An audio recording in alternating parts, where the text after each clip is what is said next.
بسم اللہ الرحمن الرحیم۔ نبی علیہ الصلاۃ والسلام نے ارشاد فرمایا کہ نہ کوئی دن اللہ تعالیٰ کے نزدیک ان دنوں یعنی عشرہ ذی الحجہ سے بہتر ہے، اور نہ کوئی عمل اللہ تعالیٰ کے نزدیک ان دنوں میں کیے گئے عمل سے بہتر ہے۔ لہٰذا تم تکبیر یعنی اللہ اکبر اور تحلیل لا الہ الا اللہ کی کثرت رکھا کرو، کیونکہ یہ دن تو تکبیر اور تحلیل کے ہیں۔ در منصور نے بیہقی سے اس روایت کو نقل کیا ہے۔ ویسے تو یہ تمام دن یعنی پورا کا پورا عشرہ ذی الحجہ ہی اللہ کی پاکی بیان کرنے کا ہے، اللہ کی تقدیس بیان کرنے کا ہے، اللہ کی بزرگی بیان کرنے کا ہے، اور اللہ کے لیے تکبیر اور تحلیل کا اور دیگر ذکر اذکار کرنے کا ہے۔ لیکن نبی علیہ الصلاۃ والسلام کا معمول اور عادت شریفہ یہ تھی۔ اسی طرح تمام صحابہ کرام رضوان اللہ علیہم اجمعین اور امت مسلمہ کا ایک تسلسل چلا آ رہا ہے کہ وہ یوم عرفہ یعنی 9 ذی الحجہ کی فجر کی نماز سے لے کر 13 ذی الحجہ عصر کی نماز کے بعد تک یہ تکبیر تشریق پڑھا کرتے تھے۔ تکبیر تشریق کیا ہے؟ اللہ اکبر لا الہ الا اللہ واللہ اکبر وللہ الحمد۔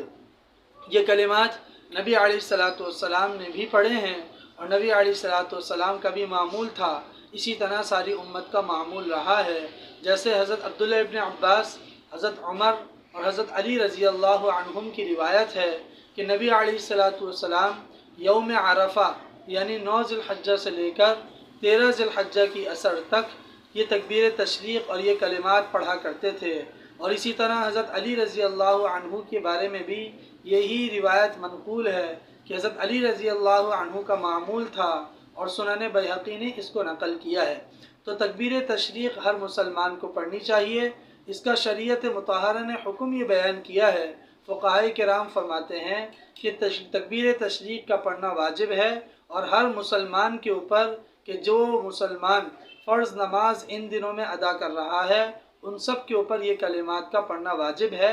23 نمازوں کے بعد یہ کلمات پڑھے جائیں گے، اور یہ کلمات چاہے مرد ہو یا عورت، مسافر ہو یا مقیم، شہری ہو یا دیہاتی،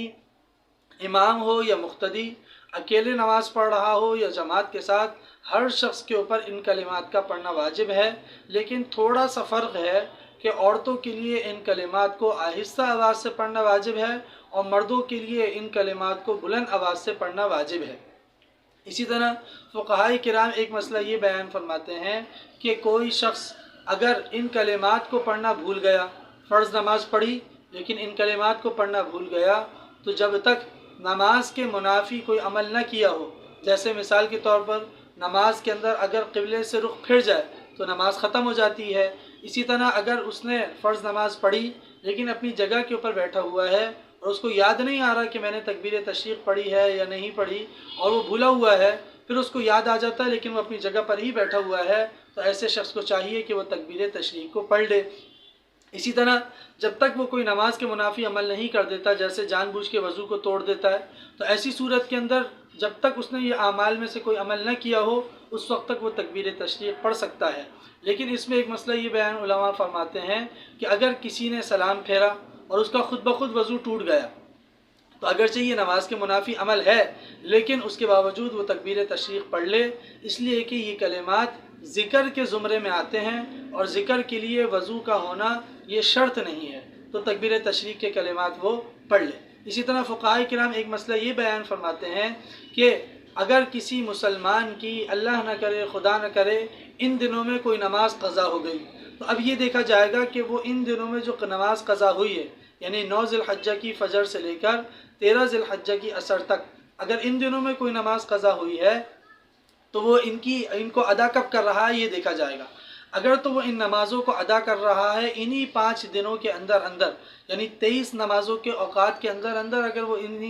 وہ اس نماز کو ادا کرتا ہے، تو ایسی صورت میں وہ اس فرض نماز کے بعد بھی جو کہ قضا تھی تکبیر تشریق پڑھے گا۔ لیکن اگر ان 5 دنوں کے بعد کسی بھی دن اس نے اپنی ان 5 دنوں میں ہوئی ہوئی قضا نماز کو ادا کیا، یا آئندہ سال تکبیر تشریق کے دنوں کے اندر اس نے گزشتہ سال کی تکبیر تشریق کے دنوں میں ہوئی ہوئی قضا نماز کو ادا کیا، تو ایسی صورت کے اندر وہ یہ کلمات یعنی تکبیر تشریق نہیں پڑھے گا۔ اسی طرح اگر کسی مسلمان کی کوئی نماز اس کے ذمے میں قضا باقی تھی اور وہ اس نماز کو ان دنوں میں اگر ادا کرتا ہے، تو اس صورت میں بھی نماز کے بعد وہ تکبیر تشریق کے کلمات نہیں پڑھے گا۔ اسی طرح فقہاء کرام فرماتے ہیں کہ یہ جو کلمات پڑھے جائیں گے وہ فرض نمازوں کے بعد پڑھے جائیں گے، فرض عین کے بعد، نماز جنازہ جو فرض کفایہ ہے، اسی طرح وتر جو واجب ہے، اور اسی طرح سنتیں، ان کے بعد تکبیر تشریق کے کلمات نہیں پڑھے جائیں گے۔ اسی طرح فقہاء کرام فرماتے ہیں کہ اگر مثال کے طور پر کوئی آدمی امام کے پیچھے نماز پڑھ رہا ہے، ان نماز سلام پھیرنے کے بعد امام تکبیر تشریق کہنا بھول گیا، امام یہ کلمات کہنا بھول گیا، تو ایسا نہیں ہے کہ امام کے بھول جانے کی وجہ سے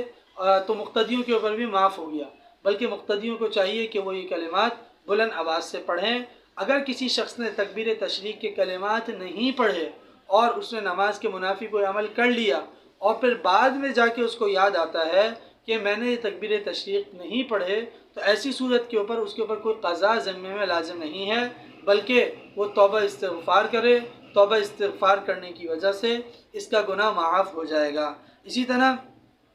فقہاء کرام فرماتے ہیں کہ تکبیر تشریق نہ پڑھنے والا، کہ تکبیر تشریق کو بلند آواز سے پڑھا جائے گا، لیکن عورتوں کے لیے یہ ہے کہ وہ آہستہ آواز سے پڑھیں، اور عام طور پہ گھروں کے اندر چونکہ عورتیں انفرادی نمازیں پڑھتی ہیں اور شریعت کا حکم بھی یہی ہے کہ عورتوں کی جماعت نہیں ہوتی، عورتیں آہستہ آواز سے ہی تکبیر تشریق اور ان کلمات کو پڑھیں گی، تو فقہاء کرام فرماتے ہیں کہ اولاً تو عورتوں کو اس کے بھولنے کی نہ پڑھنے کی وجہ ایک تو یہ ہوتی ہے کہ عورتوں کو پتہ ہی نہیں ہوتا یہ مسئلہ، اس لیے عورتوں کو بھی یہ مسئلہ بتانا چاہیے، یا بسا اوقات چونکہ اکیلے نماز پڑھ رہی ہوتی ہیں تو نماز کے بعد ان کلمات کو پڑھنا یاد نہیں رہتا، تو اس کا ایک نسخہ فقہاء کرام یہ بیان فرماتے ہیں کہ عورتوں نے جو جگہ گھر کے اندر نماز کے لیے مخصوص کر رکھی ہے، اس جگہ کے اوپر، دیوار کے اوپر یا وہاں پہ کوئی دروازہ ہو، تو وہاں پر ان کلمات کو لکھ کے لگا دیا جائے تاکہ نماز کے بعد یہ کلمات پڑھنا یاد رہے۔ ان کلمات کا خوب اہتمام کرنا چاہیے، اور ہر مسلمان کو اس بات کا اہتمام کرنا چاہیے کہ اللہ کے ہر حکم کو پورا کرنے کا پورا اہتمام کریں۔ باقی اس سے متعلق اگر کسی نے کوئی مسئلہ پوچھنا ہو تو وہ نیچے کمنٹس میں پوچھ سکتا ہے۔ اللہ آپ حضرات کو جزائے خیر نصیب فرمائے۔ وآخر دعوانا ان الحمدللہ رب العالمین۔